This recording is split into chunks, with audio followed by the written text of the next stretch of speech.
Look, I fully intended, honestly, I fully intended on being, as I've done the last coffee break of the season, Joe Compton.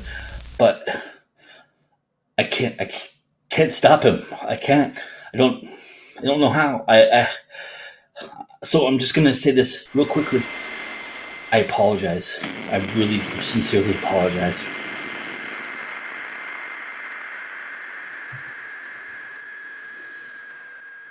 My name is Jack Casey, and I'm going to be the one that is going to finish season 5 of Coffee Break right now. Question 1. What is the point within your creative process that you decide more times than not a character's fate? Almost immediately upon meeting them, I know whether or not I'm going to end them right then and there.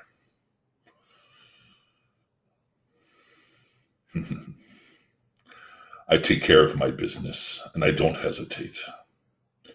That's what makes me such a great, great person to write about as Joe Compton, that despicable author has decided to do, portraying me in a light that he thinks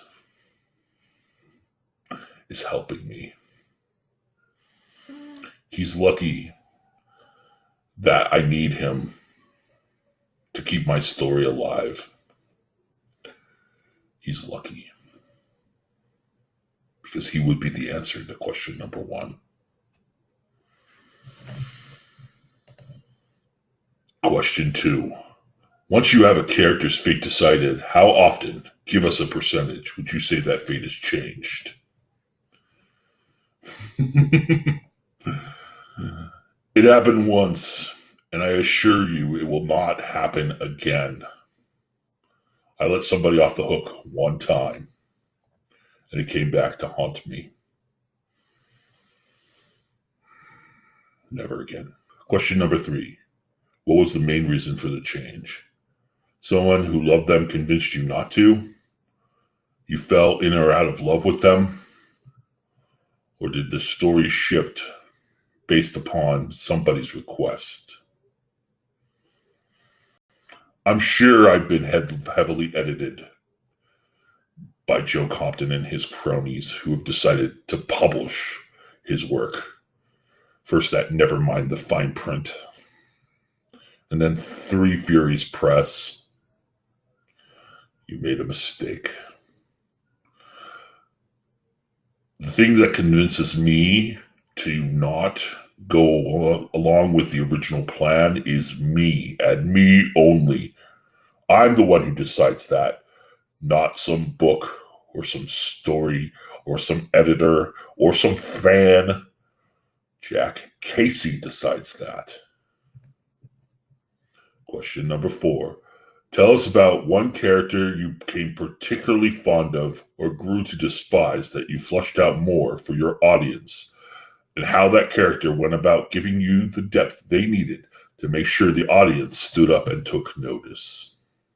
Well, I made one man and one man only. He is my yin to my yang, Detective Charles Street. I mean, without me, without Jack Casey, there would be no Mayor Street or Mayoral Candidate Street. There would be no Detective Street. There certainly would not be a Charles Street. Jack Casey made that man, and thus everything else. His daughter Emily, his wife Janelle, who I also made. I have a hand in every fate. That's the great thing about being me. Number 5. Give us a non-spoiler moment in which a character spoke out against your judgment and changed something benign, but ultimately might turn into a big deal. Again, Detective Charles Street thinks he outsmarted me. He thinks that he had the upper hand. He thinks that he got what he wanted from this equation. Never mind that I was never satisfied. Well, the time has come, Charles, to pay up. Your little stunt, as benign as you might think it was, and it was definitely benign, is not going to pay off in the end. I promise you.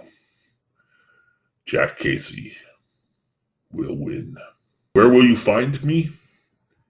You better hope you never find me. You better hope you never run into me. You better hope that I stay as far away and off your radar as possible, because if I'm anywhere in your vicinity, if I'm anywhere on your radar, or if you're on mine, it doesn't look good for you. I suppose you can go and get Joe Compton's books if you want, Amongst the Killing. Who came up with that stupid title? We the Moral Majority. Please. They're about as moral as I am. You can go get those books if you want. Maybe you want to wait for the third one, though. The one that I will conclude for sure. Maybe, or maybe not. I know. I'm not supposed to be here.